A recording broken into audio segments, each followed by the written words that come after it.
Oh, good morning, everyone. It is good to be able to tell you good morning again. Good morning. Again, yes. Yes, and I'm sure all of you heard about what happened to me, so. But this is my first excursion out into what is regular stuff. And it's interesting this morning. So if I sound a little winded, it's because I am. So just kind of bear with me as I go through all of this. But thank you for all the cards, the calls, the visits, the prayers, all the things that were done from the very first day on through. So thank you all very much. I appreciate that. It was very welcome to get those contacts from all of you. And I know that Matt has filled in, and Brian, yeah, it's, part of what happened to me is that it's hard to keep everything straight up here now. Really, I've had that problem for years. Yeah, at least I've got a reason for it now. I saw somebody I'd worked with for nearly 20 years the other day, and I kind of hid behind somebody else so I wouldn't have to try to remember their name to introduce them, because I couldn't remember their name. And now it has been plaguing me since then. It's been a full week. I'm still trying to remember who is that. Remember her husband's name. I have no idea who she is and worked with her for nearly 20 years. Hopefully all of that will help clear up as the days go by. The medical folks tell me that it will be another 3 months or so before I actually will begin to feel good. I feel better. I don't feel good. But that is just part of the deal. It was interesting that all the doctors told me that it was rare for them to be talking to me after this happened. Evidently, most people with this type of heart attack don't live through it. So, but I know the Lord had a reason for that. And at least one reason, and I think there's probably, I am assuming there are others, but I know the book of Job, the study that we've done on this book for the last, 6 months, I guess, was a great preparation for me to face what I faced December the 29th. Because I said, sitting in the chair, actually not sure, and actually more positive that I was probably going to die that day than live. That was before I called Teresa and said, you might want to call 911, Oh, she wanted to know if she could carry me to the hospital that day. Now, when she saw the state I was in, I knew the last thing I wanted her to do is drive me somewhere. Because I wasn't upset, I wasn't nervous, I wasn't afraid. I knew I would die or I would live. And at one point, I figured, okay, the Lord has decided I'm not going to live to be old. I am going to die today. And I was okay with that. I mean, I was more calm than I am right now in the chair. But I know that when I felt like, I'm not through yet, that, and I said this, and I've said it in the class in our study of Job, and that's why I'm repeating it now. I'm not bragging or anything. But I said, accomplish all your will. And not knowing at that stage what it was going to end up being, except it wasn't going to be pretty. And I believe that. There is some reason out in the future that I needed this trauma. I needed this almost quite literally face-to-face to death. Because there's something else out in the future. There's someone or there's some situation that I need this in order to help them there. And I'm good with that. I'm good with that. Job has taught us, if nothing else, sometimes God allows things into our lives which we have no real understanding of why. I had no idea. No indications from my physical in November. No indications from blood work. Even in the hospital, all my blood work came back good. No indication whatsoever that I was on the verge of a heart attack. So sometimes God just allows things for his reasons. And we've seen this through Job, and I think that's been one powerful help for me through this study, which also goes to the point that I've made time and time again. Hey, brother, thank you for filling in for me. You're welcome. I appreciate it. And that as we have gone through the study, that there are times that the Lord will move and will work. And even though we're not sure exactly why, he has a reason, and we just follow. As difficult as that may feel at times. And it's just beginning to settle in on me just how much my life has changed from that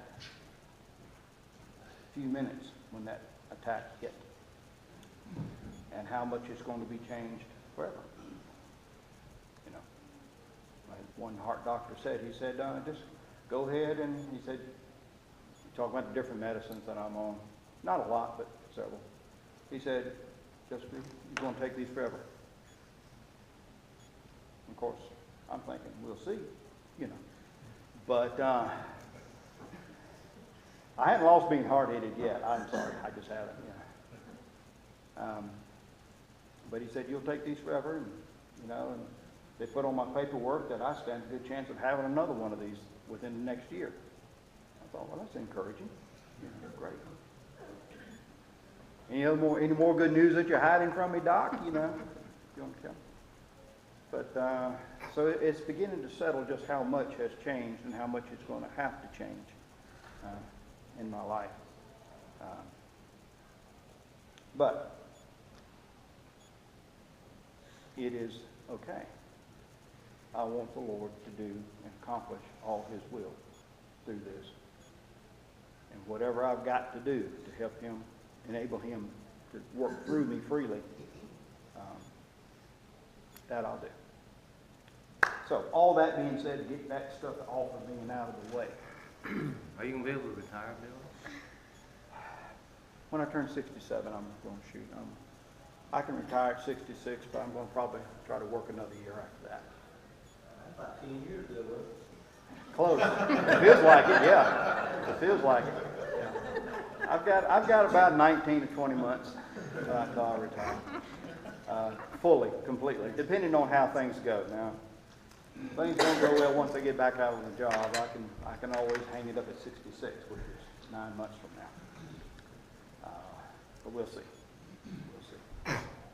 But we have 2 new people that have joined our class. I understand you were with us last week. Paul and Lula, right? And they're friends of Bobby and Sandy. And they were here last week. And so now you got to put up with me this week. I'm sure they warned you. Please feel free to be a part of our class. If you didn't take the chance last week, please take the chance this week to let these folks know just how much you appreciate them being a part of this class. And we also have Bobby and Sandy's granddaughter with us today. She's visiting with us in class. And I'm sure she really isn't comfortable with me pointing her out. But thank you for being here. I appreciate it very much. Thank you. So please help yourselves to the Panther donuts over there. And there's some regular donuts. And I think Bobby and Sandy brought some muffins or cupcakes. Muffins. I can't eat any of that, but you can help yourself. So, and coffee and cider, and I have my decaf coffee now. Another one of the changes. Yeah, decaf. No more caffeinated stuff. Just one of the little irritants of this situation. But going to our lesson, continuing our study in the book of Job. And believe it or not, I had already began our study of Esther. I'd already begun some notes and some preparation and some study on this last year, actually, from when we do this. So we will finish Job up, and whatever time it takes, and get into the book of Esther. But just kind of refresh your mind a little bit, in particular, when we were at the last lesson that we had together, we covered chapter 27 of Job, in which Job is responding to Bildad's, and all of them actually. He begins to expand in chapter 27. He's not just talking to Bildad, but he's actually talking to all three of these friends. And Bildad, of course, along, as they've all done, making the charge that he was unrighteous, chapter 25, verse 4.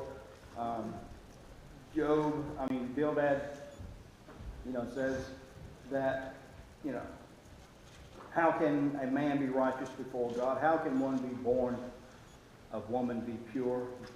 And he's basically saying to Job, there's no way for you to be right with God, and what you're experiencing is the result of sin. And Job is responding to that in chapter 27. And really, what he gives to us in chapter 27, verse 12, is kind of the kickoff to the rest of this major section before Elihu begins his series of speeches.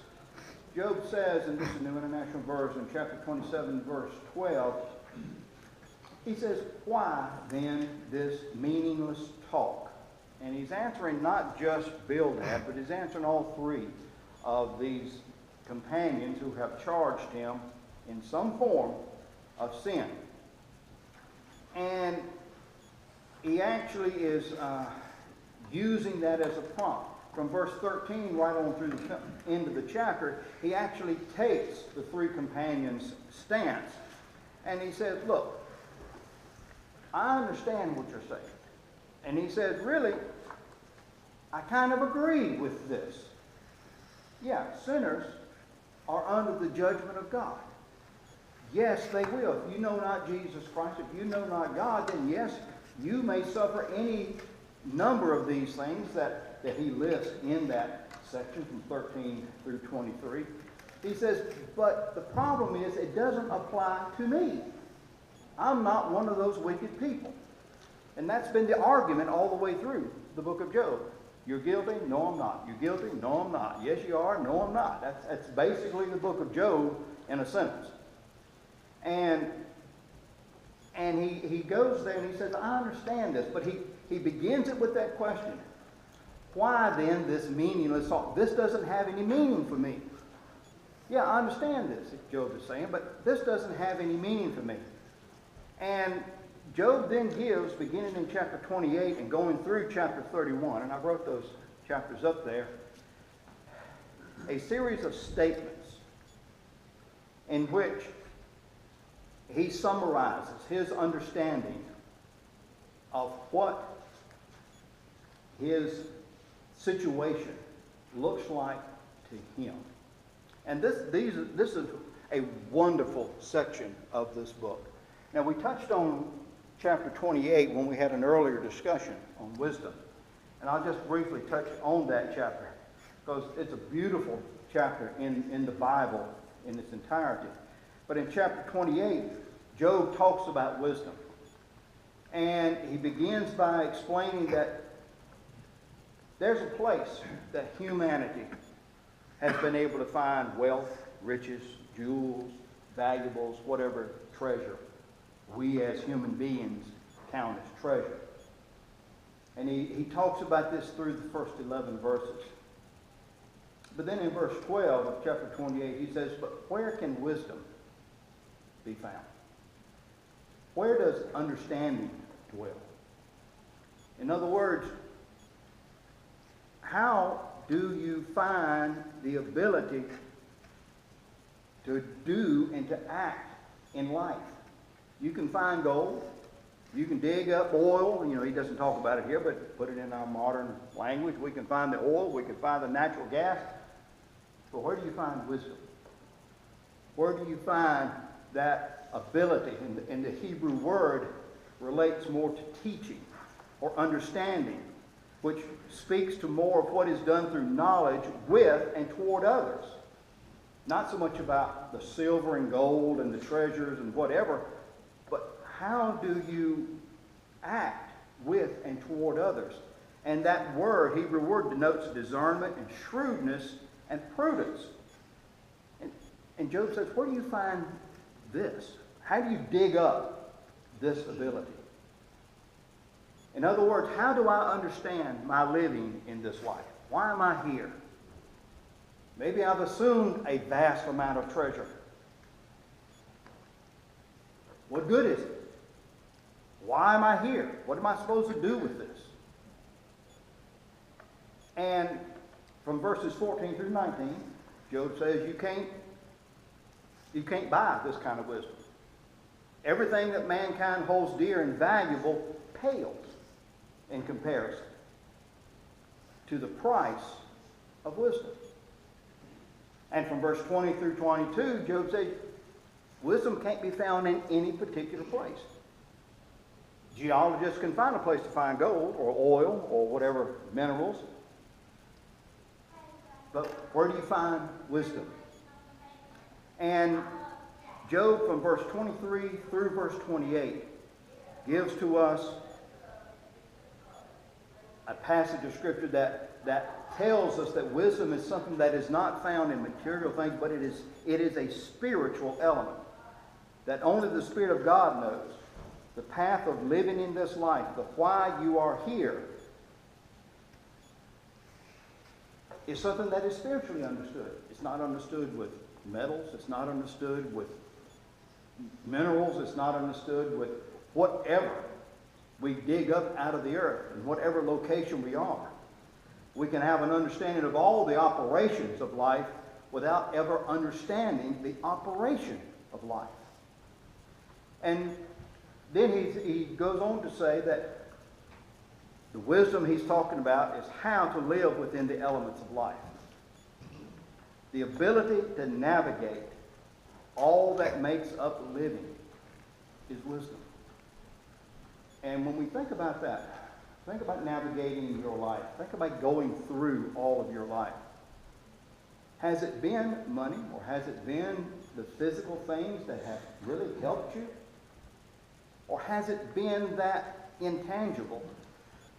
Has it been that spiritual element that really enabled you in the midst of a trauma, in the midst of just daily life, in the midst of whatever difficulty or blessing that came to you?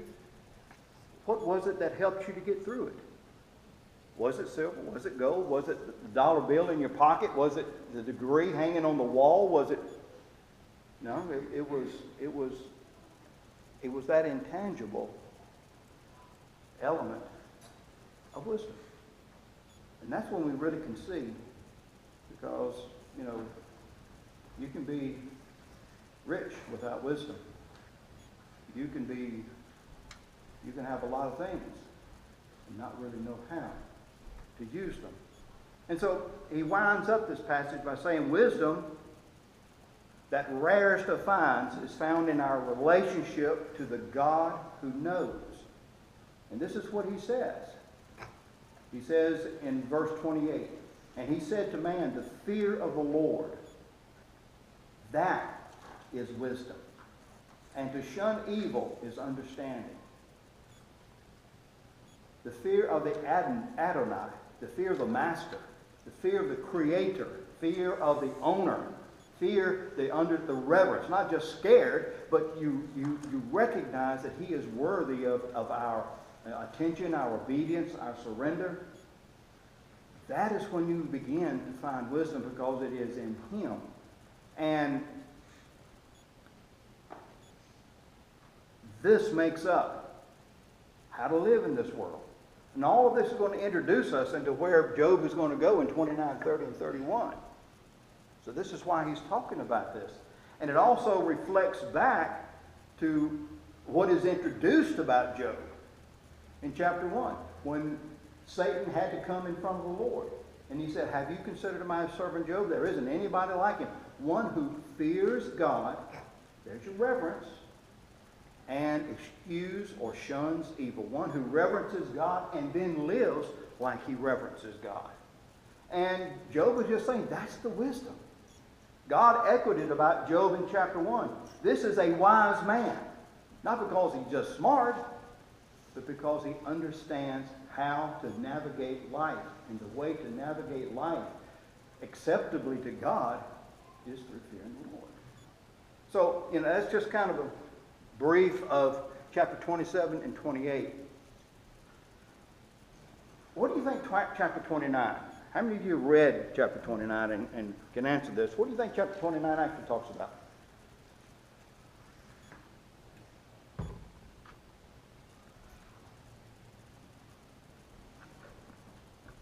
I think that answered the question, didn't it? Yeah.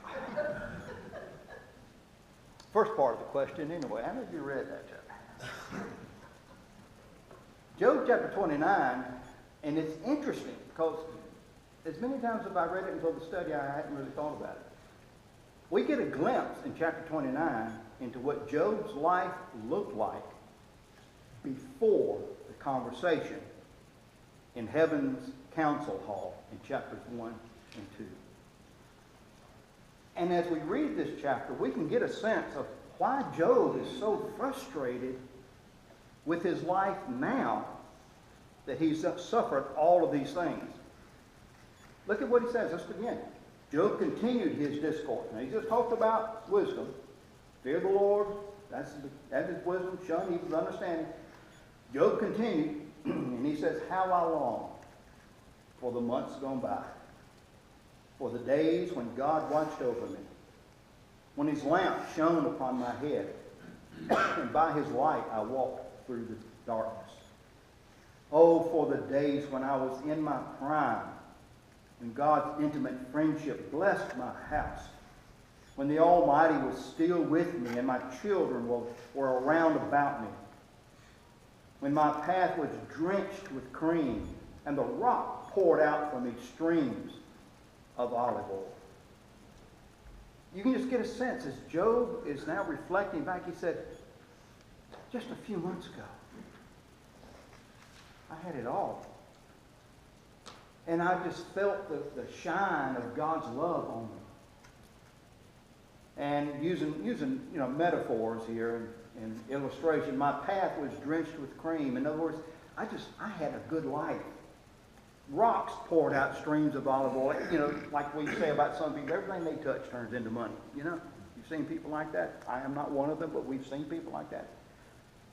And Job was saying, my life was blessed.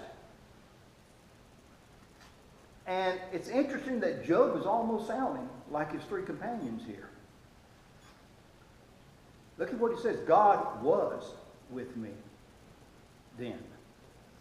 Wait a minute. Job, do you think God's not with you now? Now, that's what his three friends had always been saying. And yeah, that's exactly what Job is thinking. How I long for the months to go by, for the days when God watched over me. Job, do you not think that God is watching over you now? No. For some reason, God has made me his enemy. I don't know why. I don't have any of his blessings. And I don't understand. That's the frustration that Job had all through this. And part of Job's pain and ours is the remembrance of how it used to be, and thinking that what is now in the future will not be as good as then. I've had some of those very thoughts in my own mind after this recent crisis. Things are changed. It ain't never going to be like it used to be.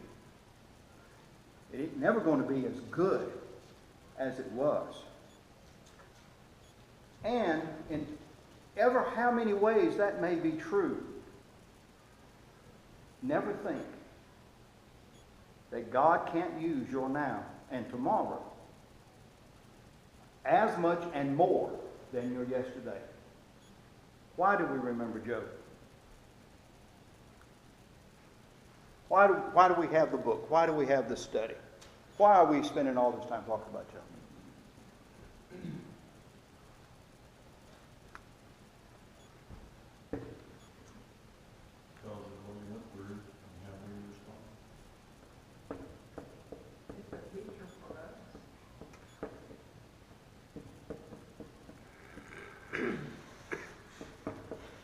God didn't put it in there by accident. Right. God wanted it to be in the Bible by accident. It was explaining that it be there for us. Yeah, he's a picture for us. Okay. What else? Anything else of why do we even have the book? Oh, God decided to stick it in there. I mean, you know, why do we have the book? We remember it because to me, it's so over the top. I mean, it's so, like, of all the books in the Bible, Joe's the one, Joe changed his name, is the one that sticks out because it's so, you know, it's like so wrong in so many ways. And it's just like, sticks out. Did you say so wrong? Well, I'm probably not supposed to say so. No, That's I'm just making sure I heard that, because I got it written. There's So so wrong. many conflicts in it, And and it's so- so wrong. Yeah, many ways. Yeah, and it does sound wrong. And Job didn't know in the midst of what he was going through, he didn't know what the future was going to be and that he was going to be blessed even more. And we don't know that either. When we're in the midst of whatever the crisis is, we don't always understand that there's a better on the other side of that crisis. Yeah, and that's true. And I bring all that out. Yes, Rick? What it is to me, of course, good time or a bad thing, is that you know about Jesus, Emmanuel, God is with us. Yes. Yeah, exactly. Whether it's good or bad, that God is with us. And the thing about that, we don't remember Job for chapter 29. Read through it. You know, when you begin in verse 7, Job recounts through verse 17 how he lived in public. I mean, just get a load of this. I'm going to read all of this as we go through because it is. And it sounds so wrong in so many ways for Job to be going through this, for being this type of man. When I went to the gate of the city, took my seat in the public square, the young men saw me and stepped aside. The old men rose to their feet. The chief men refrained from speaking and covered their mouths with their hands. The voices of the nobles were hushed and their tongues stuck to the roof of their mouths. I mean, see the respect this man had. As this man would just walk into the room, it's kind of like the old E.F. Hutton commercials before E.F. Hutton went bankrupt with the fall in 2008 and 9. The commercial was when someone said E.F. Hutton, everybody else in the room hushed to listen to what E.F. Hutton had to say. Job was this type of man. Just walking into the room, people of stature, people of position, people of power, just kind of put their hand over them because they knew that somebody who had wisdom had entered the room. He said, whoever heard me spoke well of me, and those who saw me commended me. And then he goes on to talk about how he acted toward others. Because I rescued the poor who cried for help, and the fatherless who had none to assist him. The man who was dying blessed me. I made the widow's heart sing. I put on righteousness as my clothing. Justice was my robe and my turban. I was eyes to the blind and feet to the lame. I was a father to the needy. I took up the case of the stranger. I broke the fangs of the wicked and snatched the victims from their teeth. I mean, this is the type of man he was. He had the reputation, but he not only had the talk, he had the walk that went in with that. But we don't remember Job for any of these things. Why do we study Job? Because of what he went through. He's a picture for us. It's just over the top and so wrong in so many ways. And he didn't know his future. Well, I mean, shouldn't we study Job because of how great a man he was? No. We don't read Job for that. We read Job because of his patience, his unflinching determination to stay true to God in the midst of everything that said, God is not on your side, Job. And it's just interesting when we think about that we remember Job thousands of years later, not from what he was before chapter 1, but for his life after chapter 1 and 2. And this has been such a comfort to me in my own immediate situation. to look and open ourselves up to what God can do with your now and tomorrow, and not just focus on what was yesterday. He didn't know his future. Job's future is part of what we're talking about right now. Still talking about Job and what happened to him. If it was just how good a man he was, as the first part of chapter 29, we probably wouldn't have much relationship with that type of study. But Job talks to us because of what he went through. Bill, it's the ultimate example of peaks and valleys of life. Yeah, it really is. It really is. And yeah, put that up there. Example of the peaks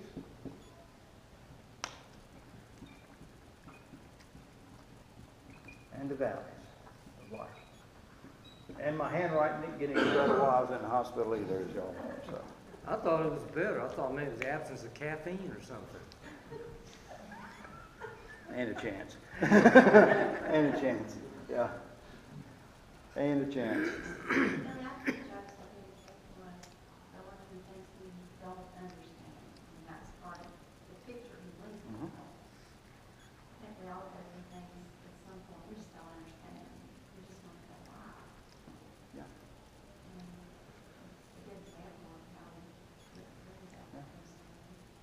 And the first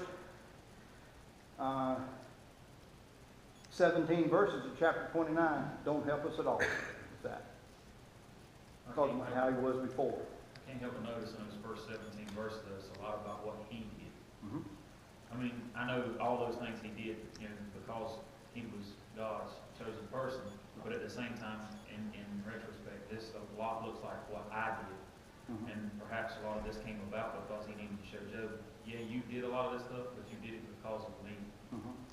Yeah, and he's going to let Job know.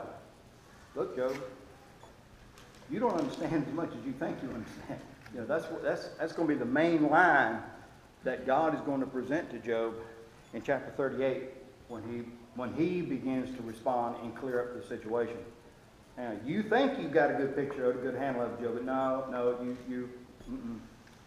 And this is the thing that Job had to repent of, was his frustration in not understanding God and thinking that,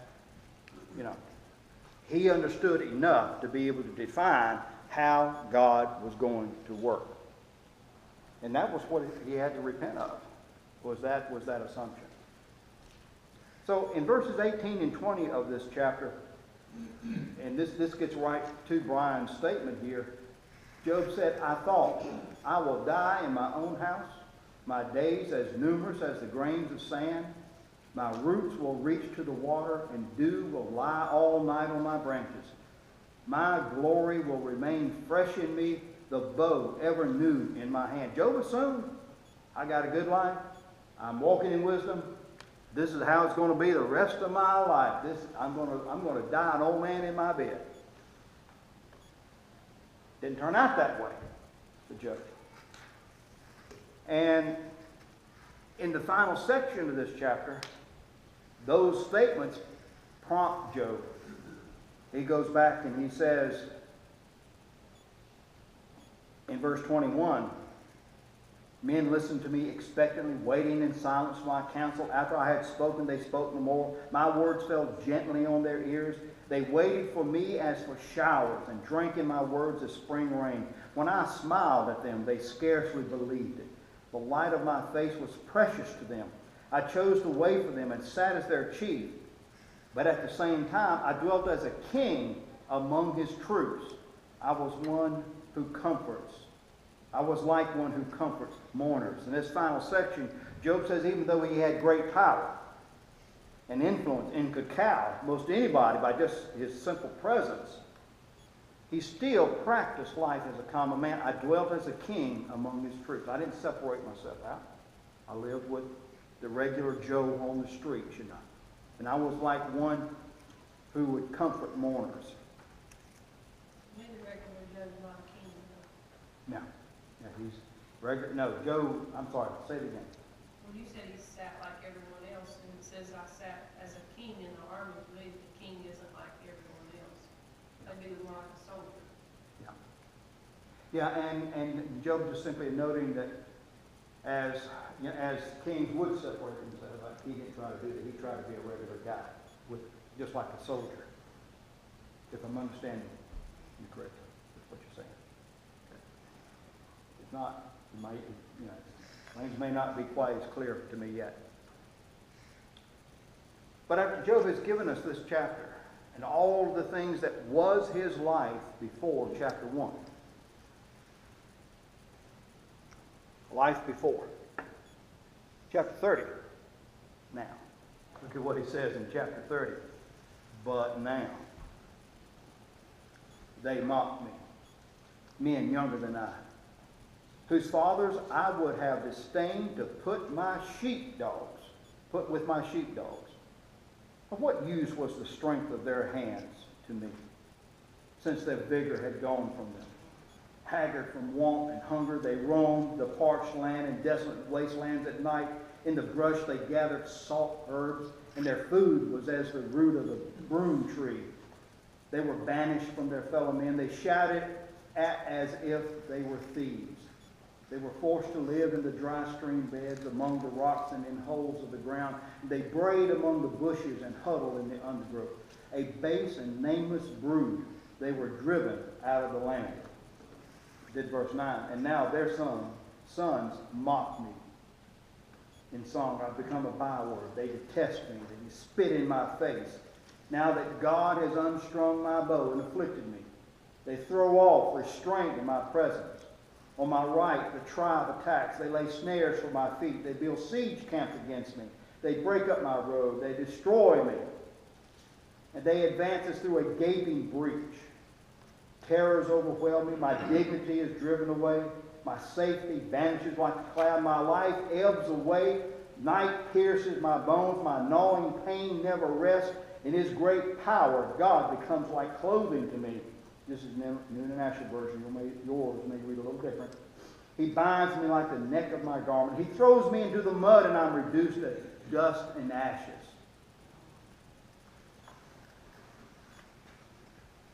Job now in chapter 30 says, my life before was this.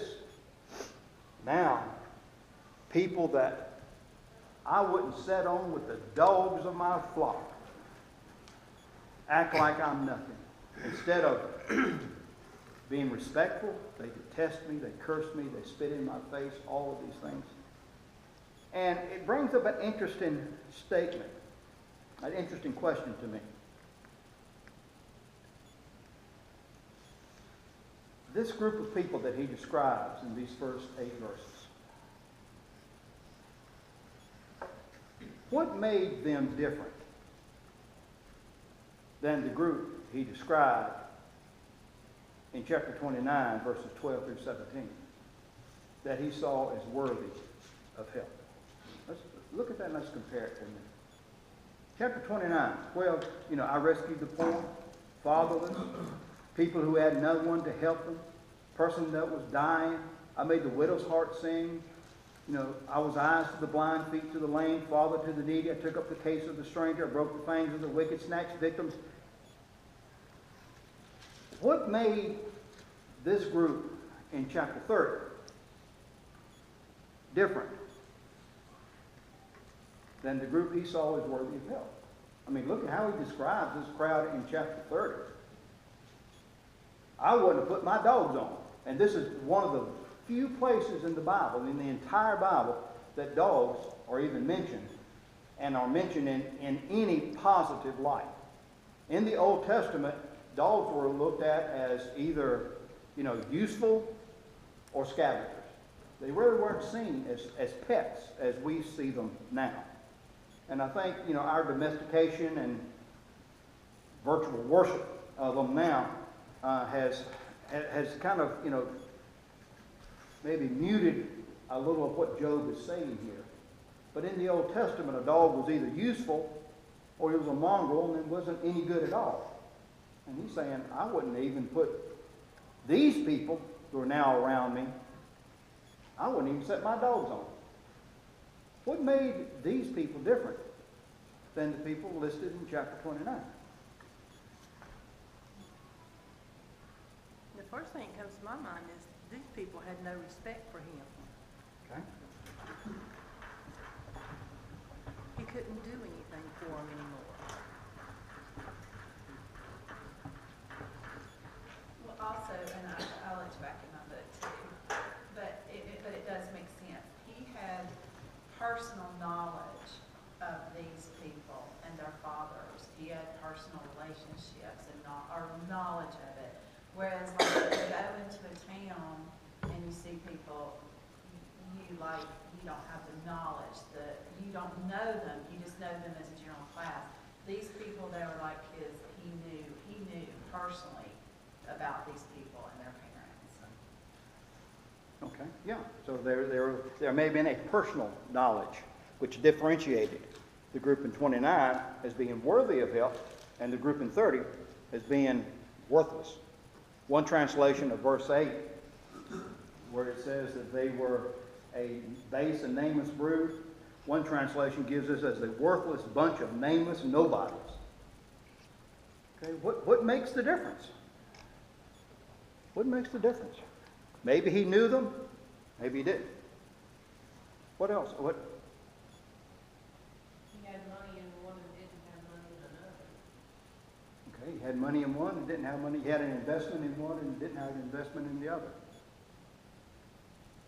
Like all those gifts come to him. He realized it was needing help. Yeah, humbleness factor. Okay. Once again, there was the respect, there was a humbleness. They came and sought, whereas these people, as Job says, they spit in my face. You know, they deride me. There is no respect they have for me because I am suffering, because of what I am going through. They have no respect for me. And they maybe didn't know the God that he served. I mean, Obviously, yes. yeah, they didn't know the God that he served. And in 29, those people probably served some of them. His God was. Could very well. Yeah, I mean, you know, it doesn't say so, Just but like today, yeah. you know, so many people choose not to know, don't know the God that we serve. They don't know. And it's interesting when you think about, you know, Job's situation. What changed with this group he's describing in 30 was what had happened to him.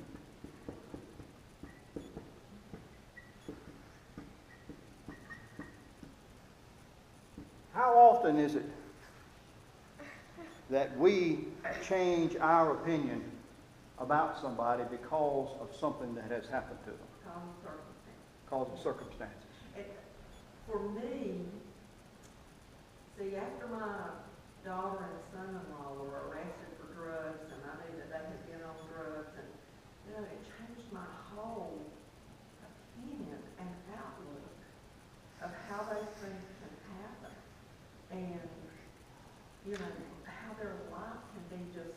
I mean, it just changed how I see things. Yeah, and I think, we are as guilty as this crowd he notes in chapter 30 at times. That circumstances change in a person's life, and we may not overtly, but in our minds, our opinion of that person changes.